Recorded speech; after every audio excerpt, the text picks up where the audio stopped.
जी अस्सलाम वालेकुम दोस्तों जैसा कि आपको पता है कि आजकल लव बर्ड का काम जो है वो बहुत ज़्यादा ट्रेंडिंग में है और बहुत सारे लोग इस काम में इन्वॉल्व हो रहे हैं। वो ये चाहते हैं कि हम इसमें कम पैसे लगाएं और ज़्यादा पैसे अर्न कर सकें, कम पैसों में अच्छा बर्ड प्रोड्यूस करवा सकें। दोस्तों मैं आपके लिए आज 2 पेयर ऐसे लेके आया हूँ जिसमें आप थोड़े पैसे इन्वेस्ट करके ज़्यादा पैसे कमा सकते हैं। सबसे पहला मेरे पास जो पेयर है वो पार ब्लू स्प्लिट इनो का मेल है, ब्लू फिशर स्प्लिट इनो की फीमेल है। दोस्तों इसमें से आपको अल्बाइनो रेड आइज 100% जो है वो बच्चे आएंगे।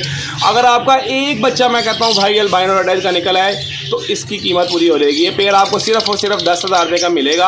अगर आपका एक बच्चा अल्बाइनो रेड आइज निकलता है तो वो 10,000 रुपये का है। अगर आप इसे प्रॉपर तरीके के साथ ब्रीड लेते हैं तो दोस्तों आप कम अज़ कम एक सीज़न में इसे 50,000 रुपये से ज़्यादा जो है वो बच्चे ले सकते हैं। उसके बाद दूसरा पेयर मेरे पास दोस्तों मौजूद है, अल्बाइनो रेड आइज का मेल है, पार ब्लू स्प्लिट इनो की फीमेल है।